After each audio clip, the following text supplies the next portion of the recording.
నమో వెంకటేశాయ. పద్మపలాశలోచన సద్మ విలాస గోచర గోవింద గోవింద. పద్మాలయా సమారాధ్య పద్మాసన ముఖాసాద్య గోవింద గోవింద. ఆశే విషాది ఖల జంతు విధాపరాణాం మాయావ్యలీక బలదర్పధియాచరాణాం దూరే భవాన్ ఖలు కదర్థజుషాం నరాణాం ఆత్యంతికం ఫలమహో సుధియాం వరాణాం అని జగజ్జన్మస్థితిలయ కారణమైన శ్రీనివాస పరమాత్ముని ప్రార్థించుకుంటూ శ్రీశుకుల వారు ఉపదేశం చేసిన శ్రీమద్భాగవత మహాగ్రంథం యొక్క అధ్యయన కార్యక్రమాన్ని ఈ సాయంకాల వేళ మనం ప్రారంభించుకుందాము. ప్రారంభంలో యథాప్రకారం ఆచార్యుల వారితో కలిసి ప్రార్థనా శ్లోకాలను చదువుకుని ఈ కార్యక్రమానికి శుభారంభం చేసుకుందాం. ఓం నమో వెంకటేశాయ. శ్రీ గురు ప్రార్థనా. గురుర్బ్రహ్మా గురుర్విష్ణుః గురుర్దేవో మహేశ్వరః గురుః సాక్షాత్ పరం బ్రహ్మ తస్మై శ్రీ గురవే నమః. శ్రీనివాస ప్రార్థనా. వరాభయదహస్తాయ వరారోహా ప్రియాయ చ వరాహాచలవాసాయ శ్రీనివాసాయ తే నమః. అథ సంకల్పః శ్రీమదాదివరాహ క్షేత్రే విరాజమానస్య నిత్యశుద్ధ బుద్ధ ముక్త స్వభావస్య లీలాగృహీత విగ్రహస్య శ్రీ పద్మావతీ జానేః అనుగ్రహేణ అస్మాకం సర్వేషాం బుద్ధిశుద్ధ్యర్థం విద్యాభివృద్ధ్యర్థం భక్తి జ్ఞాన వైరాగ్యాది తదనుకూల సర్వ సంపత్ సమృద్ధ్యర్థం శ్రీ పరమేశ్వర ప్రీత్యర్థం శ్రీమద్భాగవత పాఠం కరిష్యామహే. అస్య శ్రీమద్భాగవత స్తోత్ర మహామంత్రస్య నారద ఋషిః బృహతి ఛందః శ్రీకృష్ణః పరమాత్మా దేవతా బ్రహ్మ బీజం భక్తిశక్తిః జ్ఞానవైరాగ్యే కీలకం అస్మాకం శ్రీమద్భగవత్ప్రసాదసిద్ధ్యర్థే పాఠే వినియోగః. ధ్యానం నారాయణాద్భుతవరాహ వినీయమానాం దంష్ట్రాగ్రకోటికిరణావలిపూర్యమాణాం వ్యాసప్రసూతశుకవాక్యవిగీయమానాం విశ్వంభరాం నమత భాగవతామితాభాం. శ్రీ గురుభ్యో నమః. హిరణ్యాక్ష శ్రీవరాహ యుద్ధాన్ని బ్రహ్మగారు చూడడానికి వచ్చారు. చూసి ఈయన పిల్లవాడితో ఆటలాడుకుంటున్నాడు, సీరియస్గా యుద్ధం చేయట్లేదు అనుకున్నాడు.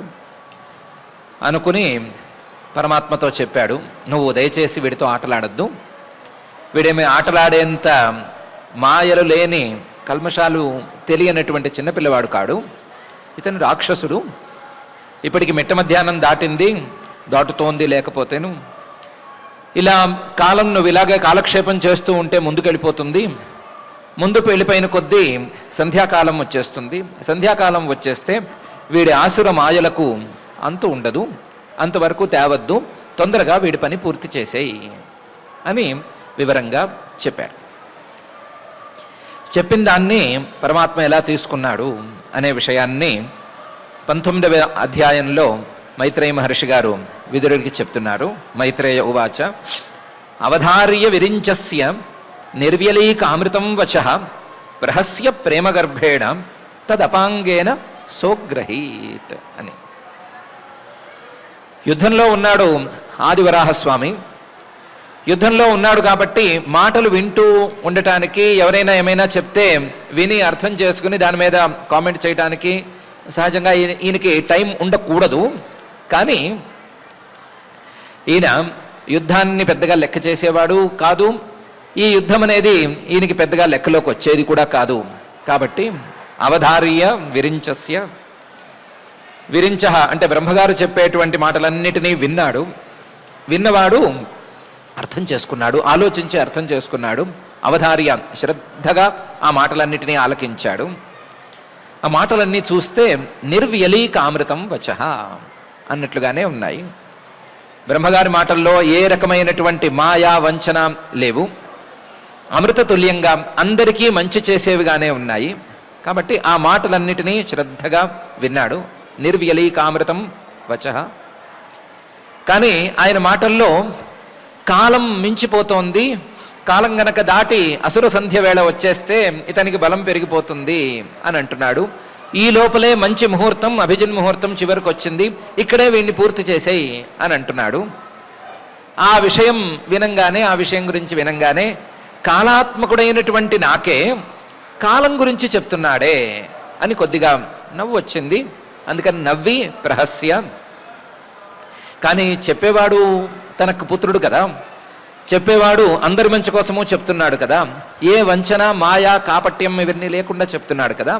అందుకని ప్రేమగర్భేణ తదపాంగేన సహా అగ్రహీత్. ప్రేమగా తన క్రీగంటి చూపుతో ఒక్కసారి చూశాడు. చూసి నీ మాటలు బాగున్నాయిలే, నేను చూసుకుంటాలే అన్నట్లు ఒక చూపు ఆయన వైపు చూసి తన పనిలో తాను పడ్డాడు. బ్రహ్మగారు వాక్యాలు బాగున్నాయి, కానీ అందులో పెద్దగా ఆచరించవలసింది ఏమీ లేదు, పెద్దగా భయపడవలసింది కూడా ఏమీ లేదు. కాలం దాటిపోతే అసురుడి శక్తి పెరిగిపోతుంది అని అనుకోవటానికి ఈయనేమీ సామాన్య వీరుడు కాడు. అందువల్ల లెక్క చేయవలసింది ఏమీ లేదు అని అనుకున్నా సరే, ఆయన మాటల్లో ఉండేటువంటి మంచికి ప్రేమ కలిగి ప్రేమగా ఒక క్రీగంటి చూపు చూసి నేను చూసుకుంటానులే అని ఆయనకి ధైర్యం ఇచ్చాడు. అవధార్య విరించస్య నిర్వ్యలీకామృతం వచః ప్రహస్య ప్రేమగర్భేణ తదపాంగేన సోగ్రహీత్ అని మహర్షి గారు చెప్తున్నారు. ఒకసారి కిరీగంటి చూపుతో బ్రహ్మగారిని చూసిన తర్వాత నన్నెవరు డిస్టర్బ్ చేయొద్దు, నేను కొంచెం సీరియస్గా యుద్ధం చేయాలి అన్నట్లుగా ఎవరి వైపు చూడకుండా తతఃసపత్నం ముఖతః చరంతం అకుతో భయం జఘానోత్పత్య గదయా హనౌ అసురుమక్షజః అనే తీరులో యుద్ధంలో ముందుకెళ్ళిపోయాడు అని మహర్షి గారు చెప్తున్నారు.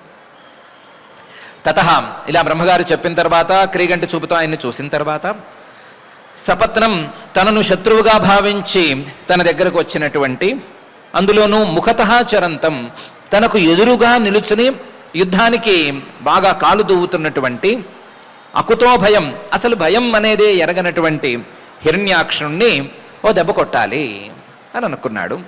అనుకుని చేతిలో గద తీసుకుని ఒక్క ఎగురు ఎగిరి ఉత్పాత్య గదయా, ఒక్కసారి గదతో సహా ఎగిరి జఘాన హనౌ అసురం, ఆ హిరణ్యాక్షుడి చెక్కిలి కింద భాగం, హనువు అని దానికి పేరు, కింది దవడ అనైనా అనుకోవచ్చు, ఆ దవడల మీద గట్టిగా ఒక దెబ్బ వేశాడు. జఘాన ఉత్పత్య గదయ హనౌ అసురం అక్షజ. బ్రహ్మగారి నాసికారంధ్రంలోంచి బయటకు వచ్చినటువంటి యజ్ఞవరాహమూర్తి యుద్ధంలో పై స్టెప్ వేయటం కోసం హిరణ్యాక్షుడు చాలా పెద్ద శరీరంతో తన ఎదురుకుండా నుంచున్నాడు కాబట్టి వాడిని కొట్టాలనే ఉద్దేశంతో ఓ పెద్ద గద లాంటిది గద తీసుకుని ఆ గదతో ఎగిరి ఒక్క ఎగురు ఎగిరి అతని దవడల మీద గట్టిగా కొట్టాడు. తతఃసపత్నం ముఖతః చరంతం అకుతో భయం జఘానోత్పత్య గదయా హనౌ అసురమక్షజః అని మహర్షి గారు చెప్తున్నారు. కానీ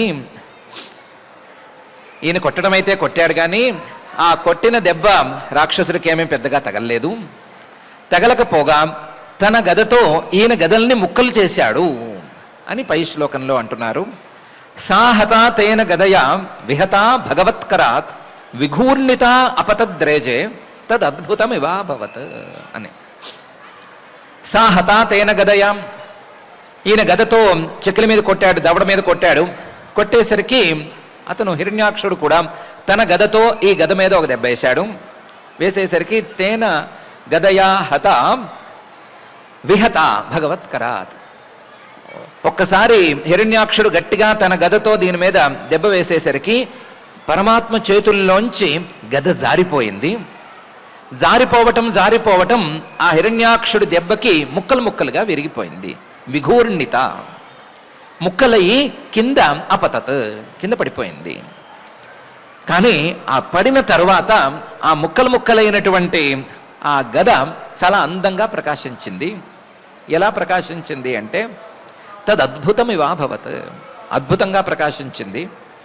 ఒకటి కేవలం గద తాలూకు ముక్కల అందం కాదు, పరమాత్మే గద తీసి దవడల మీద కొడితే దానికి చెక్కు చెదరకపోగా తన గద తీసుకుని ఆ పరమాత్మ గదని ముక్కలయ్యేటట్టుగా, కింద పడిపోయేటట్టుగా, ఆయన చేతుల్లోంచి జారి కింద పడిపోయేటట్టుగా కొట్టాడే, వీడి పౌరుషం ఏమాత్రం ఉంది అని చూసేవాళ్ళు అనుకునేటట్లుగా చాలా అద్భుతంగా ఉంది. హిరణ్యాక్షుడు కూడా పౌరుషాన్ని తక్కువేమీ చూపించటం లేదు, కానీ పరమాత్మ ముందు చాలదు అనటానికి ప్రతీకగా ఈ సీన్ అనేది ఉంది అని మహర్షి గారు సాహత తేన గదయా విహతా భగవత్కరాత్ విఘూర్ణితా పతద్రేజే తదద్భుతమివాభవత్ అని చెప్తున్నారు. ఇప్పుడు సీన్ చూసేసరికి ఆదివరాహమూర్తి చేతిలో ఉండవలసినటువంటి గద కింద పడిపోయి ముక్కలైపోయింది. హిరణ్యాక్షుడి చేతిలో గద ఉంది. సో నేచురల్గానే హిరణ్యాక్షుడికి బలం ఎక్కువ ఉంది. హిరణ్యాక్షుడేమో సాయుధుడు, ఈయనేమో నిరాయుధుడు. రాక్షస నియమాల ప్రకారం సాయుధులైన వాళ్ళు నిరాయుధుల్ని కొట్టవచ్చు, తప్పేమీ లేదు. వాళ్లకు బలం అనేది దొరికితే చాలు, బలం దొరికితే బలహీనుల్ని బాధిస్తారు. కాబట్టి రాక్షసుడికి, హిరణ్యాక్షుడికి కొంచెం అవకాశం దొరికినట్లయింది. అలా దొరికినట్లయినా సరే సతదా లబ్ధతీర్థోపి న బబాధే నిరాయుధం మానయన్ సమృధే ధర్మం విశ్వక్సేనం ప్రకోపయన్ అని హిరణ్యాక్షుడు వ్యవహరించిన తీరు చాలా ఆశ్చర్యకరంగా ఉంది అని చెప్తున్నారు. సతదా, ఎప్పుడైతే యజ్ఞవరాహమూర్తి చేతిలో గద కింద పడిపోయిందో అప్పుడు లబ్ధతీర్థోపి, అవకాశం దొరికినా సరే, యుద్ధంలో పై చేయి సాధించటానికి అవకాశం దొరికినా సరే, న బబాధే నిరాయుధం, వెంటనే దెబ్బ తీయాలి అని అనుకోలేదు. ఎందుకంటే అతని చేతిలో ఆయుధం లేదు, నా చేతిలో ఆయుధం ఉంది. నిరాయుధుడైన వాడు సాయుధుడైన వాడు నిరాయుధుడితో యుద్ధం చేయకూడదు అనేటువంటి యుద్ధ నియమం ఉంది. అలాంటి యుద్ధ నియమాన్ని నేను కూడా గౌరవిస్తాను అని అనుకున్నాడు. మానయన్ సమృధే ధర్మం, యుద్ధంలో ఉండేటువంటి ఈ ప్రధాన నియమాన్ని గౌరవిస్తూ అతను కాసేపు ఆగాడు. దాంతో కాస్త యజ్ఞవరాహమూర్తికి కోపం వచ్చిన మాట వాస్తవం. ఎందుకు వచ్చింది అంటే వీడిలో కాస్తంతైనా సరే ధర్మం అనేది ఉంది అని తెలిసి, ఆ ధర్మంతోనే ధర్మయుద్ధమే చేస్తున్నాడు అని తెలిసి ఈయనకి కోపం వచ్చేట్లుగా కూడా సీన్ తయారైపోయింది.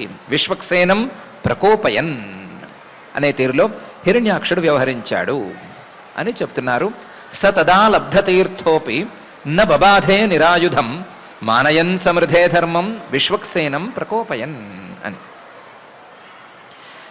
హిరణ్యాక్షుడు బాగానే ఉన్నాడు, మరి శ్రీహరి ఏం చేయాలి అంటే గదాయాం అపవిద్ధాయాం హాహాకారే వినిర్గతే మానయామాస తద్ధర్మం సునాభంచాస్మరద్విభు అనే తీరులో శ్రీహరి పనిచేశాడు.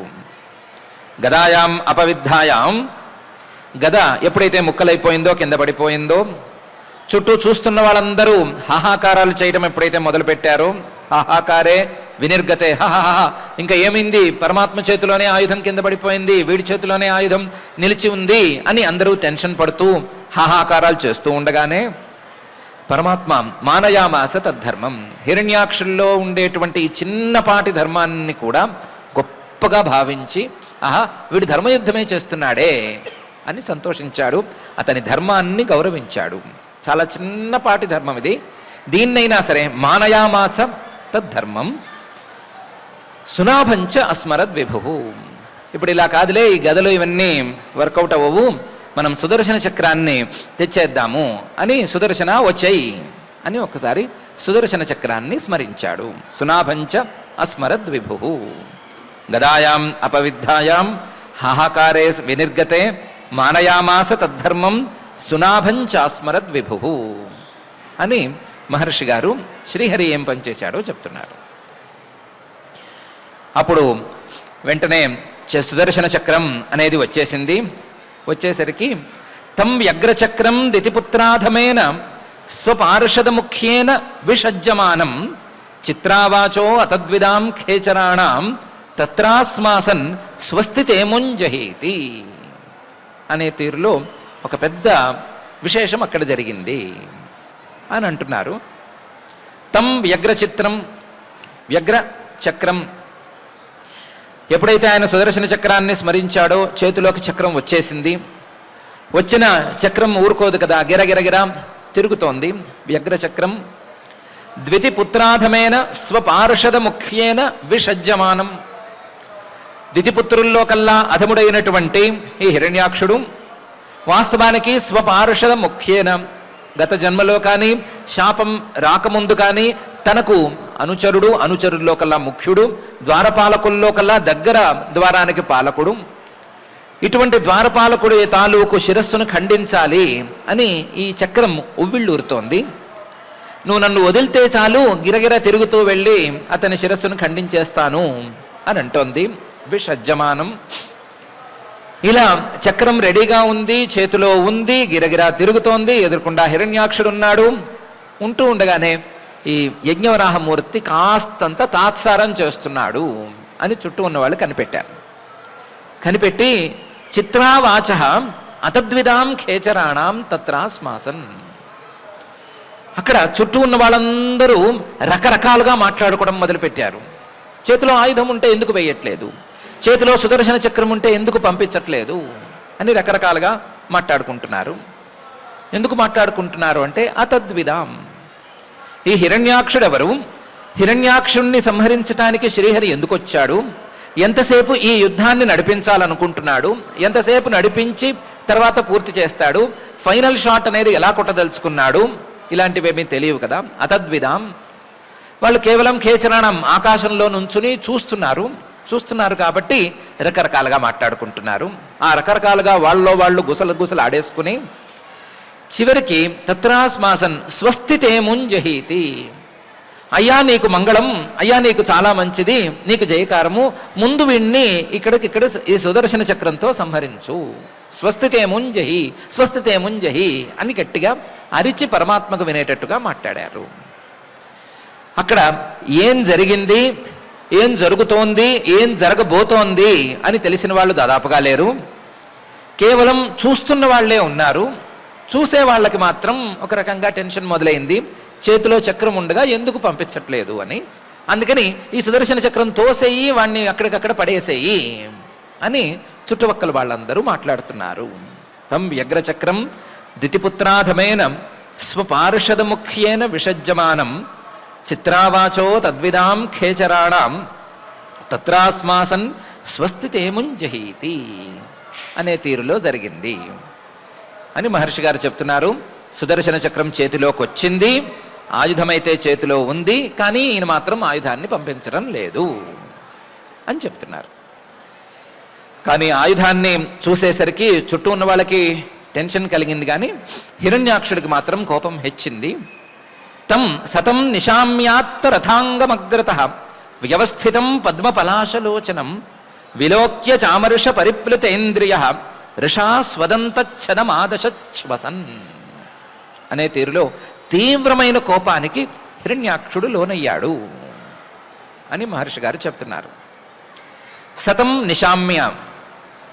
ఎప్పుడైతే గద కింద పడిపోయింది, గద పడింది, వీడు నిరాయుధుడు అని అనుకునే లోపలే ఆయన చేతిలోకి సుదర్శన చక్రం వచ్చేసింది అని చూశాడు.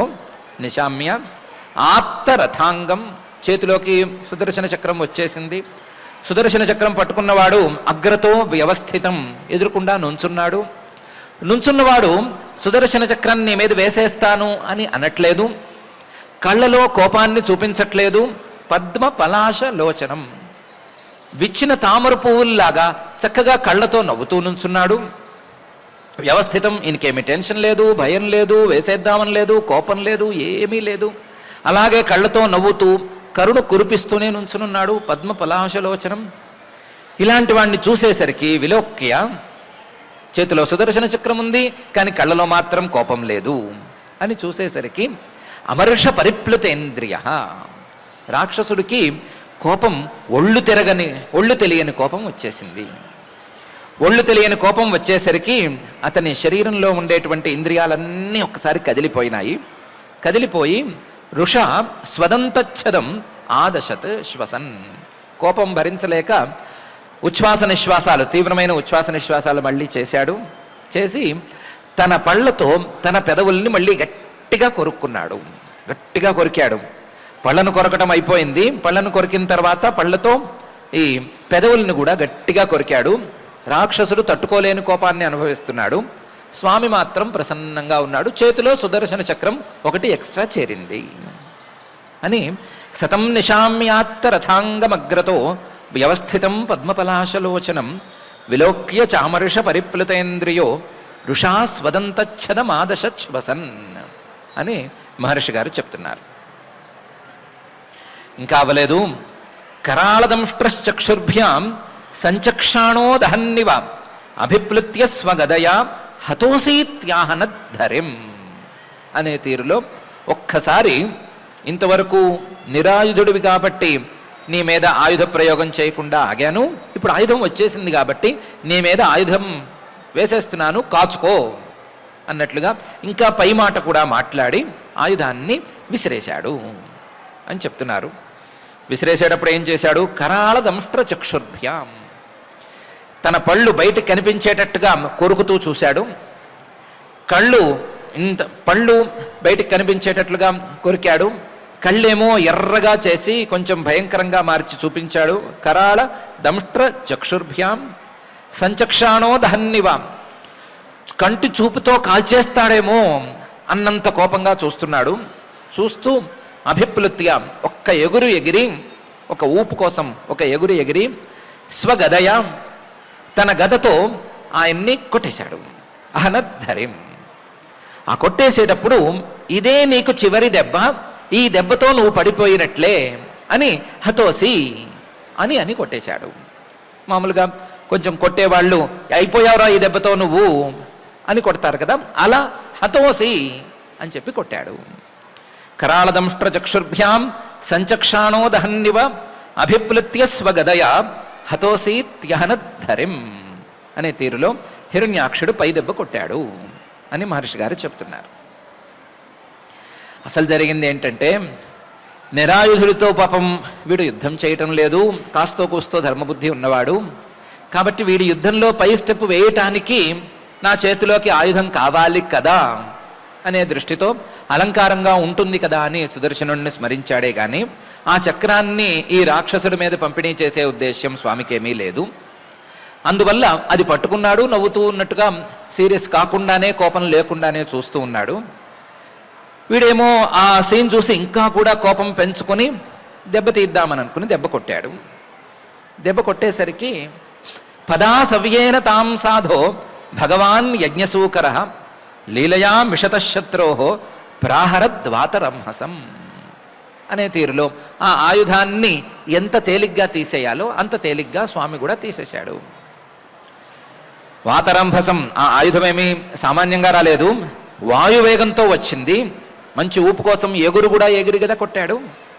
వాయువేగంతో వచ్చినటువంటి ఆ ఆయుధాన్ని పదా సవ్యేన కుడికాలెత్తి పక్కకి జరిపేశాడు. పదా సవ్యేన తాం సాధో ఓ సాధువైనటువంటి ఓ విదురా, ఆ స్వామి తన కుడి కాలుతో ఆ గదని యజ్ఞసూకర యజ్ఞవరాహమూర్తిలో ఉండేటువంటి ఆ స్వామి లీలయ చాలా లీలగా పక్కకు తోసేశాడు. మిషత శత్రోహో, తనను శత్రువుగా భావించేటువంటి హిరణ్యాక్షుడు చూస్తూ ఉండగానే నేను ఈ కొట్టిన దెబ్బ కాచుకోవటం ఇతని వల్ల కాదు అని అతను అనుకుంటూ ఉండగానే కుడికాలతో పక్కకి తోసేశాడు. మిషత శత్రోహో ప్రాహరత్ వాతరంహసం, చాలా పెద్ద ఆయుధం చివరి షాట్ అనుకుని హిరణ్యాక్షుడేస్తే ఈయన కాల్తో దాన్ని పక్కకి తోసేశాడు. అంత సింపుల్గా హిరణ్యాక్షుడి దెబ్బని ఈయన కాచుకున్నాడు అని మహర్షి గారు చెప్తున్నారు, పదా సవ్యేన తాం సాధో భగవాన్ యజ్ఞసూకర లీలయా మిషదశత్రో ప్రాహరద్వాతరంహసం అని. ఈయన ఊరుకుంటాడా? ఎప్పుడైతే గదని ఈయన కాలుతో పక్కకు తోసేశాడో ఇప్పుడు హిరణ్యాక్షుడు నిరాయుధుడయ్యాడు. హిరణ్యాక్షుడు నిరాయుధుడయ్యేసరికి స్వామి అంటున్నాడు, ఆహచాయుధమాధత్స్వ ఘటస్వత్వం జిగీషసి ఇత్యుక్త సతదా భూయ తాడయన్ వ్యనదత్ భృశం అని చేశాడు. ఆహా, స్వామి చెప్పాడు, ఆయుధమాధత్స్వ, ఆయుధం కింద పడిపోయింది కదా, ఆయుధం తీసుకో, ఏ ఆయుధమైనా తీసుకో, ఏ ఆయుధమైనా తీసుకో, పర్వాలేదు. ఆయుధం ఆధత్స్వ, ఘటస్వ, వెంటనే ఆయుధం తీసుకున్న తర్వాత కాలక్షేపం చేయొద్దు, ఇంకో పద్యమో ఇంకో పాటో పాడుతూ కూర్చోవద్దు. ఘటస్వ, వెంటనే నా మీదకు యుద్ధానికి రా. త్వం జిగీషసి, నువ్వు గెలవాలనే కోరికతో ఉన్నావు కాబట్టి నువ్వు ఉద్యమం చెయ్యి. నాకేమీ గెలవాలనే కోరిక లేదు, గెలవాలనే కోరిక ఉండే ఛాన్స్ లేదు, కాబట్టి నేను కొట్టను, నువ్వు కావాలంటే కొట్టుకో. ఘటస్వత్వం జిగీషసి అని అతనితో అన్నాడు. అనేసరికి ఇత్యుక్త సతదా భూయ, ఆ మాట వినేసరికి రాక్షసుడికి ఇంకా కోపం పెరిగిపోయింది. తాడయన్ వ్యనదత్ భృశం, దాంతో తన రొమ్ములను తానే చరుచుకుంటూ కోపం తట్టుకోలేక గట్టిగా అరిచాడు హిరణ్యాక్షుడు అని మహర్షి గారు అంటున్నారు. ఆహచాయుధమాధత్స్వ ఘటస్వత్వం జిగీషసి ఇత్యుక్త సతదా భూయ తాడయన్ వ్యనదత్ భృశం అనే శ్లోకంలో. మళ్ళీ హిరణ్యాక్షుడికి ఆయుధం అంటూ మళ్ళీ వచ్చింది. మళ్ళీ వచ్చేసరికి మళ్ళీ ఆయుధంతో స్వామిని కొట్టాడు. కొట్టేసరికి తాంస ఆ పతతీం వీక్ష్య భగవాన్ సమవస్థిత జగ్రాహ లీలయా ప్రాప్తాం గరుత్మానివ పన్నగి అనే తీరులో మళ్ళీ హిరణ్యాక్షుడు ఇంకొకసారి గద తీసుకుని గదని స్వామి మీద వేయటం, స్వామి మీద వేసేసరికి తాంస ఆపతతీం, ఆ మీదకు వస్తున్నటువంటి గదని వీక్ష్య భగవాన్, పరమాత్మ చూడటం అనేది జరిగింది. వీక్ష చూసినా సరే ఇదేదో గదొస్తోంది కదా, పక్కకి జరుగుదాం కదా అని అనుకోలేదు. సమవస్థిత, ఎక్కడున్నవాడు అక్కడే ఉన్నాడు. అక్కడే ఉండి జగ్రాహ లీలయా ప్రాప్తాం, దగ్గర దాకా రానిచ్చాడు. రానిచ్చి సైలెంట్గా దాన్ని పట్టుకున్నాడు. లీలయ, చాలా అందంగా పట్టుకున్నాడు, విలాసంగా పట్టుకున్నాడు. ఒక ఆయుధాన్ని చూసి భయపడి జాగ్రత్త పడి పట్టుకోవలసినంత తీరులో ఏం పట్టుకోలేదు. లీలయా జగ్రాహ, చాలా లీలగా తీసుకున్నాడు. ప్రాప్తాం, ఎలా తీసుకున్నాడు? గరుత్మానివ పన్నగి, పాముని గరుత్మంతుడు ఎంత లీలగా పట్టుకుంటాడో, పాము ఏదో చేసేస్తుంది అనేటువంటి భయం లేకుండా తన వాడి గోళ్లతో ఎలా పట్టుకుంటాడో అంత సింపుల్గా ఈ ఆయుధాన్ని పట్టేసుకున్నాడు. తాంస ఆపతతీం వీక్ష్య భగవాన్ సమవస్థిత జగ్రాహ లీలయా ప్రాప్తాం గరుత్మానివ పన్నగి అనే తీరులో జరిగింది అని మహర్షి గారు చెప్తున్నారు. ఈసారి మళ్ళీ ఆయుధం శ్రీహరి చేతిలోకి వచ్చేసింది. వచ్చేసరికి స్వపౌరుషే ప్రతిహతే హతమానో మహాసుర నైచ్ఛద్ గదాం దీయమానాం హరిణా విగత ప్రభ అని పైన సీన్ జరిగింది అని చెప్తున్నారు. ఎప్పుడైతే తాను గట్టిగా విసిరినటువంటి ఆయుధాన్ని శ్రీహరి పట్టేసుకున్నాడో, తన యొక్క బలం అంతా ఒక్కసారి పోయినట్టయిందో, స్వపౌరుషే ప్రతిహతే, తన పరాక్రమానికి విలువ లేదేమో అనే పరిస్థితి తయారైపోయేసరికి హత మానః, తన గౌరవం పోయింది అని ఫీల్ అయ్యాడు. తన దెబ్బ వేస్తే ఎవరూ కాచుకోలేరు అనే నమ్మకంలో ఉన్నవాడు పాపం. అలాంటి వాడికి దెబ్బ వేస్తే లీలగా ఆయుధాన్నే పట్టుకుని లెక్క చేయకుండా ఎదురకుండా నిలుచుని ఉండేసరికి కొంచెం ఈగో దెబ్బతింది. మహాసుర, చెప్పుకోవడానికి పాపం చాలా పెద్ద రాక్షసుడు, ఇలాంటి వాడు నా గౌరవం పోయింది అని బాధపడ్డాడు క్షణం పాటు. ఈ లోపల స్వామి ఊరుకోకుండా వీడు ఏమనుకుంటున్నాడు లోపల అని కనిపెట్టి గద తీసుకో అని మృదువుగా చెప్పి గదనిచ్చాడు. దాంతో వీడికి ఇంకా కోపం పెరిగిపోయింది. నైచ్ఛద్ గదాం దీయమానాం హరిణా విగత ప్రభ, ఈ పిచ్చి గద నాకొద్దు అని అనుకున్నాడు. గదాం దేయమానం ఆయుధాన్ని తిరిగి ఇచ్చేస్తున్నా సరే ఈ పిచ్చి ఆయుధం నాకొద్దు, విగత ప్రభ, ఇది ప్రభ లేనిది, హరిడ ఎదురుకుండా శత్రువు దీని తాలూకు ప్రభావాన్నంతా పోగొట్టేశాడు, ఇలాంటి ప్రభావం లేని ఆయుధం నాకొద్దు అని హరి ఆయుధాన్ని ఇచ్చినా సరే తీసుకోలేదు అని అంటున్నారు. స్వపౌరుషే ప్రతిహతే హతమానో మహాసుర నైచ్ఛద్గదాం దీయమానాం హరిణా విగత ప్రభ అనే ఈ శ్లోకంలో. మరి గద తీసుకోకపోతే ఏం చేయాలి అంటే వాడికి రాక్షసమాయలున్నాయి, అందువల్ల వెంటనే జగ్రాహ త్రిశిఖం శూలం జ్వలజ్వలన లోలుపం యజ్ఞాయ ధృతరూపాయ విప్రాయ అభిచరన్ యథా అనే తీరులో తన మాయతో జగ్రాహ త్రిశిఖం శూలం, 3 ముళ్ళు ఉండేటువంటి 3 శూలాలు ఉండేటువంటి త్రిశూలాన్ని తీసుకున్నాడు, త్రిశూలాయుధాన్ని తీసుకున్నాడు. ఆ త్రిశూలం ఎలా ఉంది అంటే జ్వలజ్వలన లోలుపం, మండుతున్నటువంటి అగ్ని కీలలు 3 విడివిడిగా ఒక చోట పేరిస్తే ఎలా ఉంటుందో అలా ఉంది. ఎలాగైతే అగ్ని కీలలు ఎదుటివాణ్ణి మేము మింగేస్తాము లేకపోతే ఎదుటివాణ్ణి కాల్చేస్తాము అని కదులుతూ ఉంటాయో, అలాగే ఈ రాక్షసుడి చేతిలోకి వచ్చినటువంటి 3 శూలాల తాలూకు అగ్రాలు కూడా పొడి చేస్తాము అన్నట్లుగా చాలా కఠోరంగా ఉన్నాయి. ఆ త్రిశూలాన్ని ఈ రాక్షసుడు తీసుకోవటం కూడా చాలా అన్యాయంగా ఉంది. తీసుకునే తీరు కూడా మృదువుగా కానీ అందంగా కానీ స్టైలిష్గా కానీ ఏమీ లేదు, చాలా క్రూరంగా ఉంది. ఎంత క్రూరంగా ఉంది అంటే యజ్ఞాయ ధృతరూపాయ విప్రాయ అభిచరన్ యథా, ఎవరైనా యజ్ఞరూపమైనటువంటి పరమాత్మను ఉపాసన చేయటానికి ధృతరూపాయ, కేవలం ఆ ఉపాసన కోసమే యజ్ఞాల కోసమే పుట్టినవాడు విప్రుడు బ్రాహ్మణోత్తముడు ఎవరైనా ఉంటే, ఆ బ్రాహ్మణోత్తముడి మీద ఎవరైనా చాతపడి చెయ్యాలి అని అనుకుంటే ఎంత క్రూరంగా ఉంటుందో అంత క్రూరంగా ఉంది. యజ్ఞాయ ధృతరూపాయ విప్రాయ అభిచరన్, యజ్ఞాలు చేసేటువంటి విప్రోత్తముడు తనకే కాక తనతో చుట్టుపక్కల ఉండే వాళ్ళందరికీ కూడా, తనతో పాటు ఉండే వాళ్ళందరికీ కూడా మంచి జరగాలి అనే ఈ యజ్ఞాలను చేయాలని సంకల్పిస్తాడు. అలాగే తనకు తన తోటి వారికి అందరికీ మంచి జరగాలని సంకల్పించేటువంటి వాడికి చాతబడి లాంటి చెడు ప్రయోగం చేసి అతని కాళ్ళలో చేతిలో పనిచేయకుండా తయారు చేయాలి అని అనుకోవటం అనేది ఎంత క్రూరమైన పనో, ఎంత చెడ్డ పనో, లేదా చెడుతనానికి పరాకాష్ఠ అనేది ఎలా అవుతుందో, అలాగే అందరికీ మంచి చేసేటువంటి పరమాత్మ మీద ఇలాంటి త్రిశూలాన్ని ప్రయోగించాలి అనే కోరికతో క్రూరంగా తీసుకున్న హిరణ్యాక్షుడి చర్య కూడా చాలా క్రూరంగానే ఉంది అని మహర్షి గారు అంటున్నారు. జగ్రాహ త్రిశిఖం శూలం జ్వలజ్వలన లోలుపం యజ్ఞాయ ధృతరూపాయ విప్రాయ అభిచరన్ యథా అనే ఈ శ్లోకంలో. ఆ త్రిశూలం చేతికొచ్చేసరికి తదోజసా దైత్య మహాభటార్పితం చకాసదంతః ఖ ఉదీర్ణ దీధితి చక్రేణ చిచ్ఛేద నిశాతనేమిన హరిర్యథా తార్క్ష్యపతత్రముజ్జితం అనే తీరులో పైన యుద్ధం జరిగింది అని మహర్షి గారు చెప్తున్నారు. తదోజస, ఒకసారి త్రిశూలం చేతికి వచ్చేసరికి రాక్షసుడు కూడా బలం పెరిగినట్లయిపోయింది.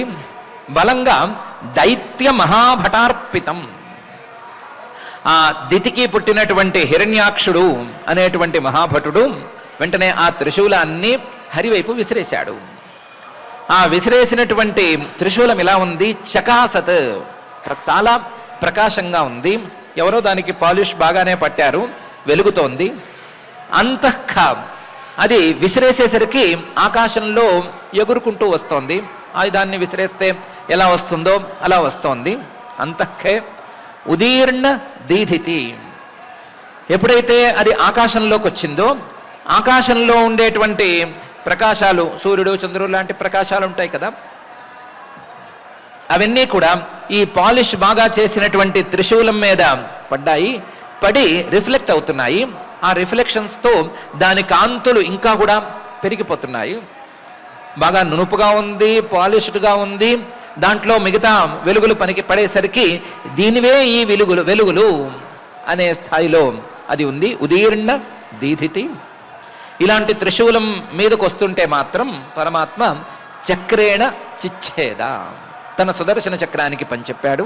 పనిచెప్పి సుదర్శన చక్రంతో దాన్ని ముక్కలు ముక్కల కింద చేసేశాడు. చక్రం కూడా తక్కువదేం కాదు.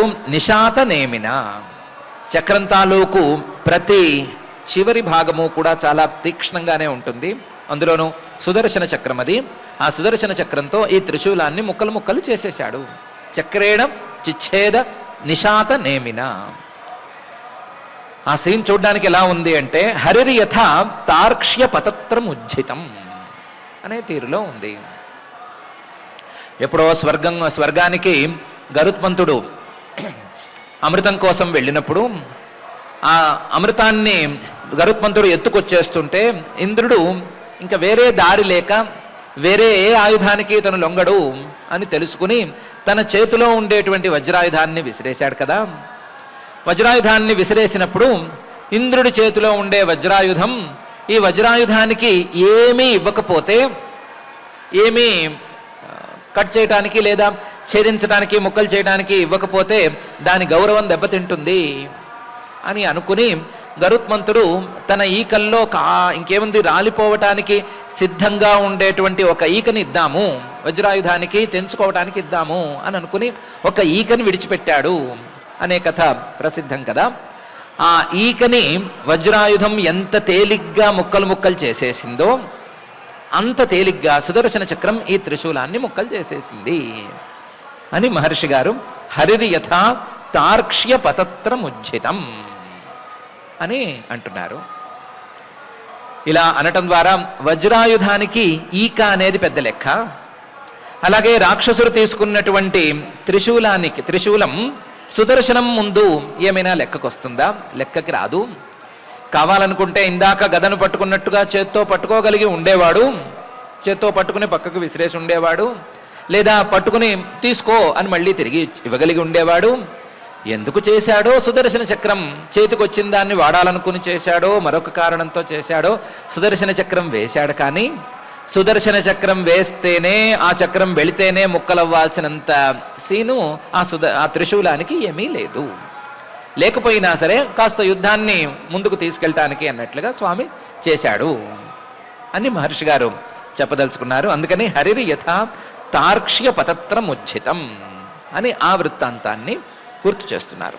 గుర్తు చేస్తూ తదోజసా దైత్య మహాభటార్పితం చకాసదంతః ఉదీర్ణ దీధితి చక్రేణ చిచ్ఛేద నిశాతనేమిన హరిరి యథా తార్క్ష్య పతత్రముజ్జితం అని చెప్తున్నారు. నమ్ముకున్న త్రిశూలం కూడా ఇలా ఇప్పుడు ఎందుకు పనికి రాకుండా పోయింది. దాంతో హిరణ్యాక్షుడు ఓ విచిత్రమైన పని చేశాడు. ఒకటి కాదు, రెండు విచిత్రమైన పనులు చేశాడు అని పై శ్లోకంలో చెప్తున్నారు. వృక్ణేశ్వశూలే బహుధారిణా హరే ప్రత్యేత్య విస్తీర్ణమురో విభూతిమత్ ప్రవృద్ధరోషస్స కఠోర ముష్టినా నదన్ ప్రహృత్యాంతరధీయతాసుర అని. వృక్ణేశ్వశూలే, తన శూలాన్ని శ్రీహరి సుదర్శన చక్రంతో ముక్కలు ముక్కలు చేయంగానే బహుధా ఆరిణ హరేహే, అందులోనూ శ్రీహరి తాలూకు ఆరి అంటే సుదర్శన చక్రం బహుధా చాలా ముక్కలుగా చేయంగానే, ముక్కల ముక్కల కింద కత్తిరించంగానే హిరణ్యాక్షుడి కోపం అనేది తారాస్థాయికి చేరుకుపోయింది. దాంతో ప్రత్యేత్య, ఈసారి ఆయుధం గీధం ఏమీ వద్దు అని శ్రీహరి ఎదురుకొచ్చేశాడు. వచ్చేసి విస్తీర్ణం ఉరో విభూతిమత్, చాలా విస్తీర్ణంగా విశాలంగా ఉండేటువంటి శ్రీహరి వక్షస్థలాన్ని చూశాడు. లక్ష్మీదేవికి నివాసమైనటువంటి వక్షస్థలం అది విభూతిమత్. ఆ వక్షస్థలాన్ని చూడంగానే ఈయన బలమంతా ఇక్కడే ఉంది అని తెలుసుకున్నట్లుగా చాలా కోపం వచ్చింది. ప్రవృద్ధ రోష, ఆ కోపం పెరగంగానే స కఠోర ముష్టిన నదన్ ప్రహృత్య, ఒక్కసారి పిడికిలి బిగించి కోపంగా తన కఠోరమైనటువంటి పిడికిలితో శబ్దం చేస్తూ, రోరింగ్ కిక్ అంటారు చూడండి, ఆ రోరింగ్ కిక్ చేస్తూ శబ్దం చేస్తూ గట్టిగా ఒక్క దెబ్బ వక్షస్థలం మీద వేశాడు. ప్రహృత్య, నదన్ ప్రహృత్య, దెబ్బ కొట్టాడు. దెబ్బ కొట్టేటప్పుడు గట్టిగా అరిచాడు ఊపు రావటం కోసం. అరిచి దెబ్బ కొట్టి అంతరధీయత అసుర, అక్కడికక్కడ మాయమైపోయాడు. తెలివితేటలు గట్టిగానే ఉన్నాయి. ఏంటంటే గట్టిగా ఒక దెబ్బ కొడితే తిరిగి ఆయన కొట్టేస్తాడు. కొట్టేస్తే అది దెబ్బ తగిలితే అవమానం కిందకు అవుతుంది. ఆ అవమానం కాకుండా మాయమైపోతే సరిపోతుంది అని మాయమైపోయాడు. కానీ దెబ్బ మాత్రం చాలా గట్టిగా కొట్టాడు. కఠోర ముష్టిగా పిడికిలి గట్టిగా బిగించి గట్టిగా కొట్టాడు. కొట్టడం ఒక పని, అంతర్ధానమైపోవటం, మాయమైపోవటం అని మరొక పని అని 2 పనులు, విచిత్రమైన పనులు చేశాడు అని మహర్షి గారు చెప్తున్నారు. వృక్ణే స్వశూలే బహుధారిణా హరేహే ప్రత్యేత్య విస్తీర్ణ మురో విభూతిమత్ ప్రవృద్ధరోషస్స కఠోర ముష్టిన నదన్ ప్రహృత్య అంతరధీయతాసుర అని ఈ శ్లోకంలో చెప్తున్నారు. మరి ఇంత పిడికిలు బిగించి గట్టిగా హిరణ్యాక్షుడు లాంటి రాక్షసుడు హృదయం మీద, వక్షస్థలం మీద కొడితే మరి స్వామికి దెబ్బ తగలాలి కదా. అంటే ఏం జరిగింది అని పై శ్లోకంలో అంటున్నారు. తేనేత్థ మాహత క్షత్త భగవాన్ ఆదిశూకర నాకంపత మనాక్వాపి స్రజాహత ఇవ ద్విప అని. రాక్షసుడు గట్టిగా పిడికిలు బిగించి గట్టిగా దెబ్బ కొట్టాను అనే అనుకున్నాడు, కొడదామని అనుకున్నాడు, కొట్టాడు, తన శక్తినంతా వెచ్చించి మరీ కొట్టాడు. కానీ తేనేత్థ మాహత, ఇలా అతను గట్టిగా కొట్టేసరికి క్షత్త, ఓ విదుర, భగవాన్ ఆదిశూకర, పూజనీయుడు సమర్థుడైనటువంటి ఆ యజ్ఞవరాహమూర్తి, ఆదివరాహమూర్తి, నాకంపత మనాక్ క్వాపి, కనీసం కదలను కూడా కదలలేదు. కొంచెం కూడా శరీరంలో కానీ మరొక చోట కానీ కదలికను తెచ్చుకోలేదు. మనాక్ కొంచెం కూడా, క్వాపి కొంచెం కూడా, ఒక్క చోట కూడా పాదాల్లో కానీ చేతుల్లో కానీ హృదయంలో కానీ ఎక్కడా చిన్నపాటి కంపనం కూడా రాలేదు. కదలిక, చిన్నపాటి కదలిక కూడా రాలేదు. అంత బలంగా ఈయన నుంచునున్నాడు. ఎంత బలంగా నుంచున్నాడు అంటే స్రజాహత ఇవ ద్విప, ఒక పూచెండు తీసుకుని లేదా ఒక పూమాల తీసుకుని ఆ పూమాలతో ఏనుగుని ఒక దెబ్బ కొడితే, కొట్టేటప్పుడు నా బలమంతా వెచ్చించి మరీ కొడుతున్నాను అనుకుని దాన్ని గిరగిర గిరగిర తిప్పి కొడితే ఏనుగుకి దెబ్బ తగులుతుందా? ఏనుగు ఏమైనా కొంచెమైనా కదులుతుందా? కనీసం దాని చర్మంలోనైనా చిన్నపాటి కదలిక అనేది కదులుతుందా? కదలదు కదా.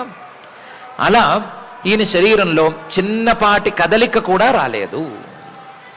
చిన్నపాటి కదలిక రాలేదు కాబట్టి వాడు కొట్టినట్టు కాదు, దెబ్బ తగిలినట్టు కాదు.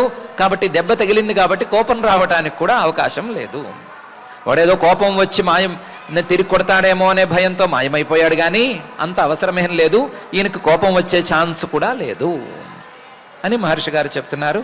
తేనేత్థ మాహత క్షత్త భగవాన్ ఆదిశూకర నాకంపత మనాక్ క్వాపి స్రజాహత ఇవ ద్విప అని. మాయమైపోయినటువంటి రాక్షసుడు మాయమైపోయి ఊరుకోడు కదా. బ్రహ్మగారు ముందే చెప్తూనే ఉన్నారు కదా, వీడికి అసుర సంధి వేళ వచ్చింది అంటే రాక్షస మాయలు ఇంకా పెరిగిపోతాయని. ఈయనేమో యుద్ధాన్ని సాగదీస్తున్నాడు, పొడిగిస్తున్నాడు, ఆయుధాలను అందిస్తున్నాడు. ఆయుధాలు అందుకున్నా సరే దెబ్బ కొట్టట్లేదు. ఇవన్నీ కాలక్షేపం జరుగుతున్నాయి కదా. ఆ వ్యవహారంలో అసుర సంధ్య వేళ దాపురించింది. ఆ అసుర సంధ్య వేళలో రాక్షసుడి మాయాశక్తులన్నీ బాగా పెరిగిపోయినాయి. పెరిగిపోయేసరికి అథోరుధా సృజన్మాయాం యోగమాయేశ్వరో హరౌ యాం విలోక్య ప్రజాస్త్రస్తాః మేనిరే స్యోపసంయమం అనే తీరులో తన మాయాశక్తులను, అంటే ఆసుర మాయాశక్తులను ప్రయోగించడం మొదలుపెట్టాడు. అథ ఉరుధా అసృజన్మాయాం, రకరకాల మాయలను పరమాత్మ మీదకు ప్రయోగించాలి అని చూశాడు, చేశాడు కూడాను. కానీ లెక్క ప్రకారం చూస్తే ఆ మాయలేవి ఈయన మీద పనిచేయవు. ఎందుకంటే యోగ మాయేశ్వరే హరవు. ఇలాంటి మాయలను ఎన్నిటినో మింగగలిగినటువంటి యోగమాయే ఈయన చేతిలో ఉంది. ఆ యోగమాయనే తన అదుపులో ఉంచుకుని దాంతో ఎక్కడ లేని పనులు చేస్తున్నాడు. అలాంటి శ్రీహరి ముందు ఈ రాక్షస మాయలు అనేవి ఎందుకు కొరగావు? అయినా సరే రాక్షసుడికి ఆ విషయం తెలియదు కాబట్టి రకరకాల మాయలను ప్రదర్శించడం మొదలుపెట్టాడు. ఈ మాయలను చూసి ఆ యోగమాయేశ్వరుడు పట్టించుకోలేదు. కానీ యాం విలోక్య ప్రజాస్త్రస్తాః, చుట్టూ చూస్తున్న వాళ్ళు మాత్రం భయపడిపోయారు. ఎలా భయపడిపోయారు, ఎంత భయపడిపోయారు అంటే మేనిరే అస్య ఉపసంయమం, ఈ లోకాలకేదో మళ్ళీ ప్రళయం దాపురించింది అనే స్థాయిలో భయపడిపోయారు. ఏదో ప్రళయం వచ్చేస్తోంది అనే స్థాయిలో మిగతా వాళ్ళు భయపడిపోయారు. ఇలాంటి మాయలన్నిటినీ లెక్క చేయనటువంటి పరమాత్మ మాత్రం అలాగే విలాసంగానే నుంచునున్నాడు. రాక్షసుడు మాయా ప్రభావాలను చూపించటం మొదలుపెట్టాడు. అథోరుధా సృజన్మాయాం యోగమాయేశ్వరే హరౌ యాం విలోక్య ప్రజాస్త్రస్తాః మేనిరే స్యోపసంయమం అని మహర్షి గారు అంటున్నారు. ఏమేం మాయలు చేశాడు?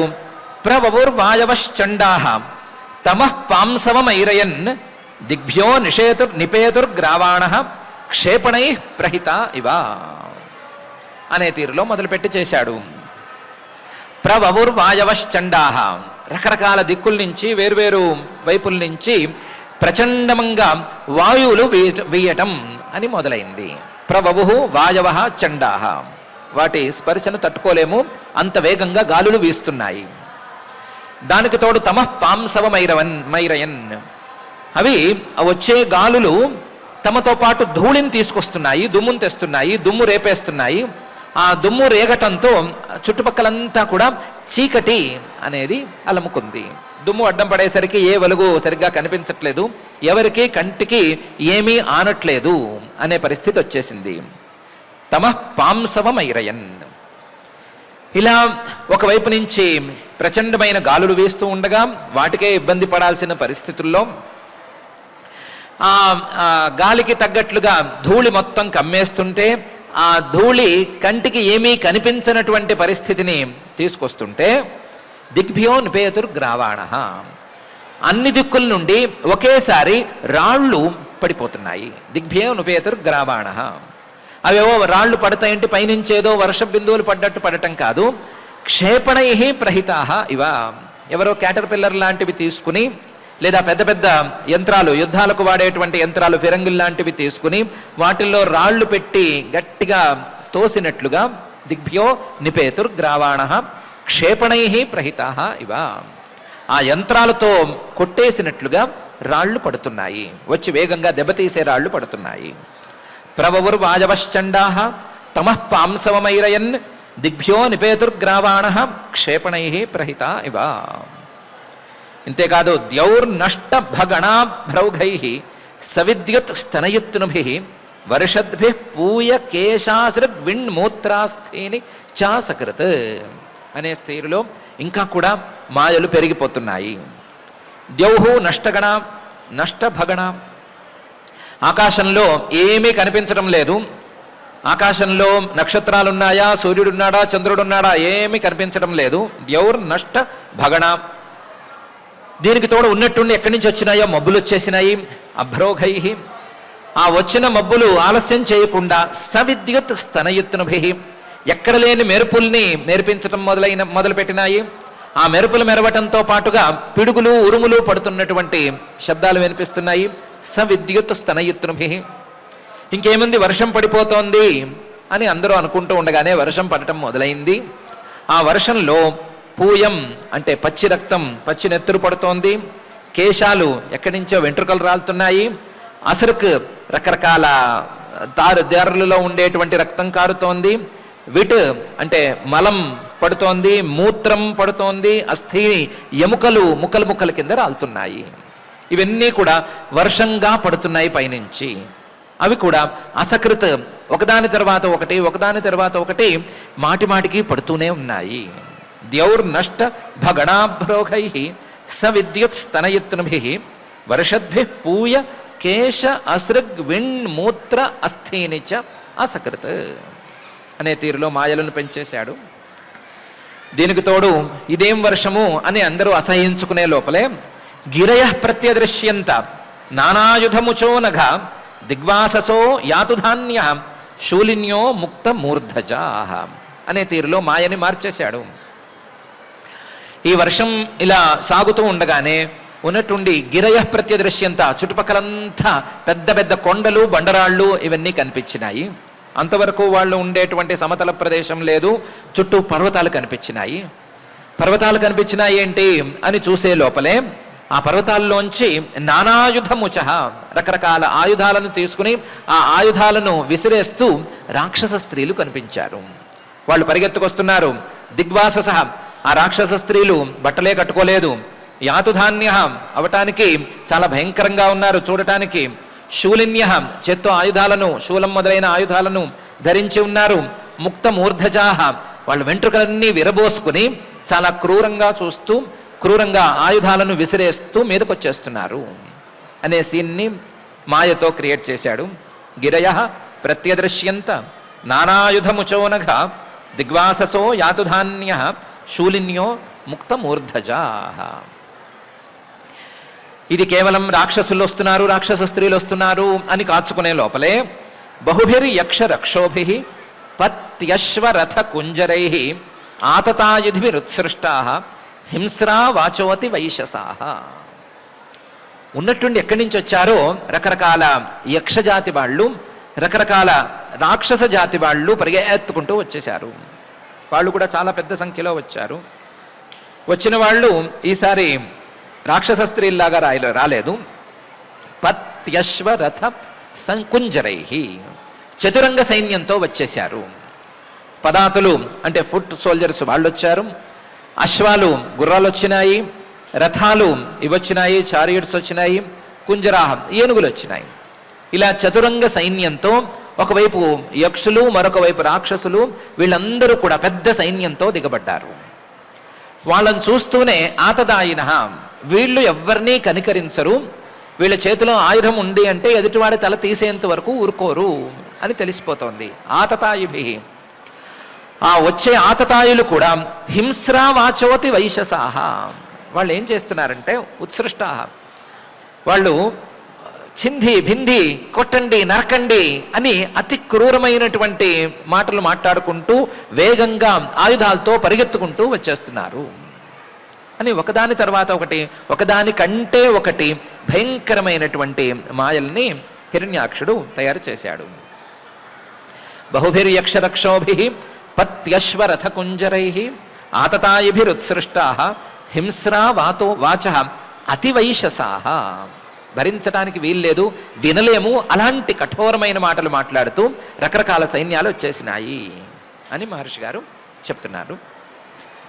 అయితే ఇన్ని రకాల మాయలు వస్తే ఈ యోగమాయేశ్వరుడు ఏం చేస్తున్నాడు అంటే ప్రాదుష్కృతానాం మాయానాం ఆసురీణాం వినాశయత్ సుదర్శనాస్త్రం భగవాన్ ప్రాయుంక్త దయితం త్రిపాత్ అనే తీరులో చాలా సింపుల్గా తోసేశాడు.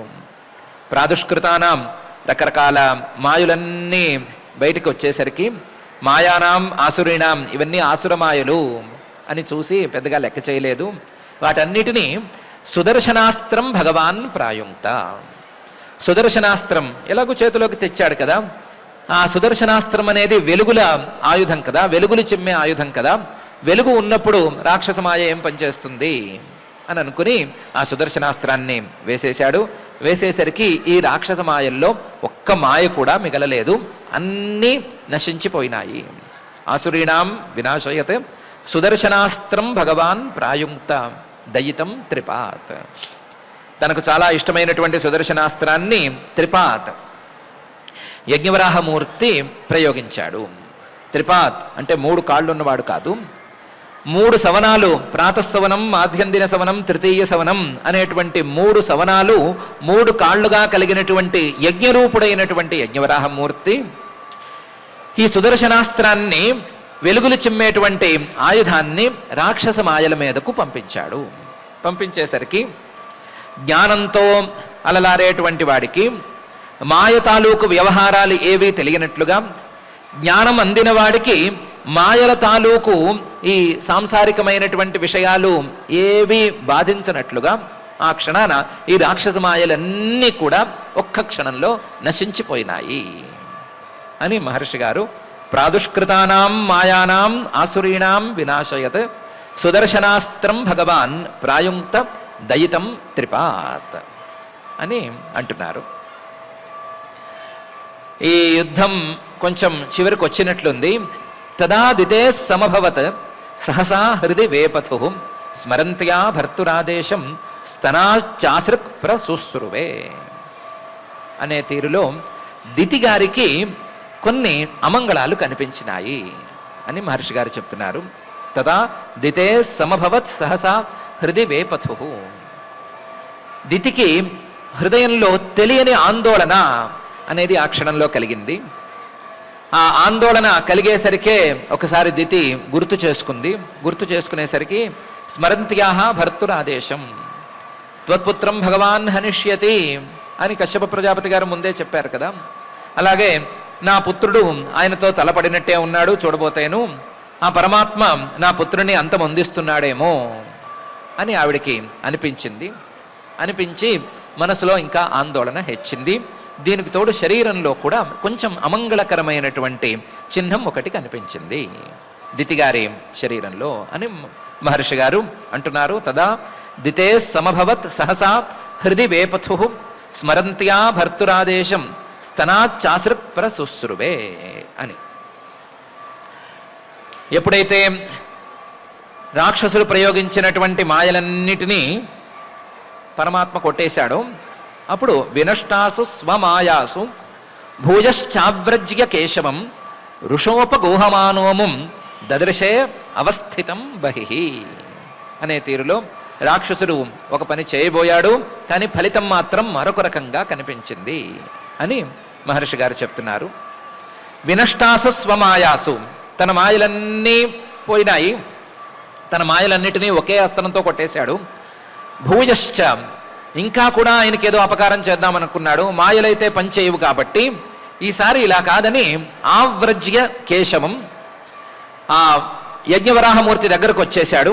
వచ్చేసి ఋషా ఉపగూహమాన అముం, ఒకసారి ఆయన్ని రెండు చేతుల్లోనూ కావలించుకుని గట్టిగా బంధించి ఆ బిగి కౌగిలిలో ఆయన ప్రాణాలు తీసేద్దాము అని అనుకుని కోపంగా ఆయన్ని రెండు చేతులతోనూ గట్టిగా కావలించుకుని గట్టిగా నలిపేద్దామని అనుకున్నాడు.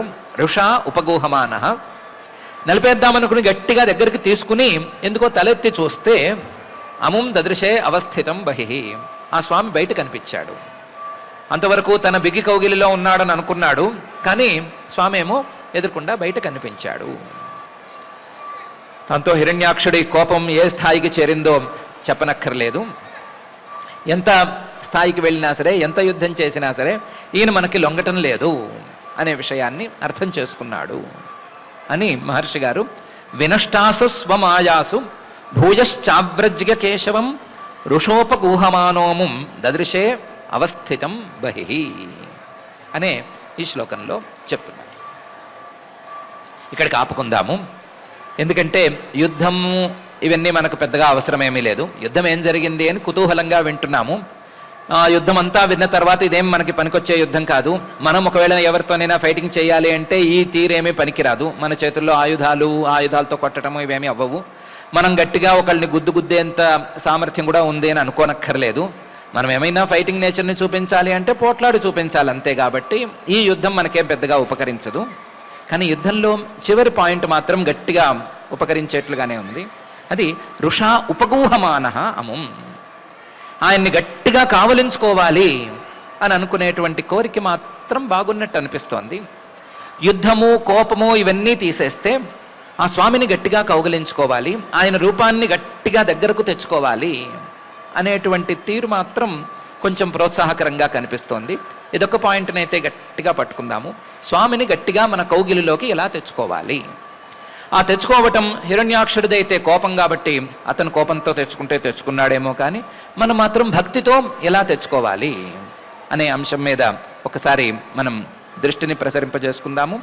ఆ ఆలోచనతో స్వామిని గట్టిగా భక్తిగా మన కౌగిలిలోకి ఎలా తీసుకోవాలి, అందులోనూ మన కౌగిల్లోనూ బయట బహిః రెండు వైపులా అన్ని వైపులా ఉండేటువంటి స్వామిని మన భక్తి అనేటువంటి బిగి కౌగిలిలోకి ఎలా తీసుకోవాలి అనేటువంటి ఆలోచన చేద్దాము. ఆ ఆలోచనను సక్రమంగా సాగించి మన బిగి కౌగిలిలో నిలవలసిందిగా ఆ జగజ్జన్మ స్థితి లయ కారణమైనటువంటి శ్రీనివాస పరమాత్మని భక్తిగా ప్రార్థించుకుందాము. ఆ ప్రార్థనతో పారాయణ కార్యక్రమాన్ని ప్రారంభించుకుందాము. పారాయణ కార్యక్రమానికి కొంచెం ఆలస్యమైనా సరే రెండు ప్రధానమైన విషయాలను మనం చెప్పుకోవలసి ఉంది. శ్రీమద్భాగవత మహాగ్రంథంలో వచ్చేటువంటి స్వామి తాలూకు దశావతారాలను లేదా ఆయా అవతారాలను మనం విశేషంగా సెలబ్రేట్ చేసుకోవలసినటువంటి అవసరం ఉంది. కాబట్టి వరాహావతారాన్ని, మొదటి అవతారాన్ని మనం కొంచెం గ్రాండ్గా సెలబ్రేట్ చేసుకోవటానికి రేపు కాక ఎల్లుండి ఏర్పాటు చేసుకున్నాము. ఎల్లుండి వరాహావతారంలో స్వామి హిరణ్యాక్షుడు అనేటువంటి రాక్షస భావనను సంహరించినటువంటి ఘట్టాన్ని పురస్కరించుకుని వరాహావతారాన్ని సెలబ్రేట్ చేసుకునే కార్యక్రమాన్ని ఎల్లుండి ఏర్పాటు చేసుకుంటున్నాము. ఇది ఒక విషయము. రేపు శ్రీవారి ప్రణయ కలహోత్సవాల సందర్భంగా మన భాగవత అధ్యయన కార్యక్రమం కొంచెం ఆలస్యంగా మొదలయ్యేందుకు అవకాశం ఉంది. 6:30 తరువాత ఎప్పుడో మొదలవుతుంది. కాబట్టి రేపు సమయం ఇచ్చి రేపు దీనికి కావలసినటువంటి ముందు జాగ్రత్త పారాయణ చర్యలను ప్రారంభించుకుని ఎల్లుండి వరాహావతారాన్ని సెలబ్రేట్ చేసుకునేటువంటి కార్యక్రమం చేసుకుందాము. దాన్ని దృష్టిలో ఉంచుకుని ఈ రోజుకి పారాయణ కార్యక్రమాన్ని ప్రారంభించుకుందాం. ఈరోజు తృతీయ స్కంధంలో 19వ అధ్యాయంలో శ్లోకాలు మనం మొదటి నుంచి పారాయణ చేసుకుంటున్నాం. అథ శ్రీమద్భాగవతే పారమహంస్యాం సంహితాయాం తృతీయ స్కంధే ఏకోనవింశాధ్యాయే శ్లోకాః మైత్రేయ ఉవాచ అవధార్య విరించస్య నిర్వ్యలీకామృతం వచః ప్రహస్య ప్రేమ గర్భేణ తదపాంగేన సోగ్రహీత్ తతః సపత్నం ముఖతః చరంతమకుతో భయం జఘానోత్పత్య గదయ హనావసురమక్షజః సాహతాతేన గదయ విహతా భగవత్కరాత్ విఘూర్ణితాపతద్రేజే తదద్భుతమివాభవత్ సతదా లబ్ధతీర్థోపి నబబాధే నిరాయుధం మానయన్ సమృధే ధర్మం విశ్వక్సేనం ప్రకోపయన్ గదాయామపవిద్ధాయాం హాహాకారే వినిర్గతే మానయామాస తద్ధర్మం సునాభం చాస్మరద్విభుః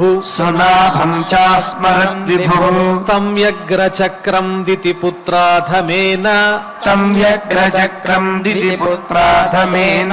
స్వపార్షదముఖ్యేన విషజ్యమానం చిత్రావాచో తద్విదాంఖే చరాణాం తత్రాస్మాసన్ స్వస్థితే ముంజహీతి సతం నిశామ్యాత్తరథాంగమగ్రతో వ్యవస్థితం పద్మపలాశలోచనం విలోక్య చామర్ష పరిప్లుతేంద్రియో వృషా స్వదంతచ్ఛదమాదశశ్వసన్ कराळदंश्रश्चक्षुर्भ्यां संचक्षाणो दहन्निव अभिप्लुत्य स्वगदया हतोऽसीत्याहनद्धरिम्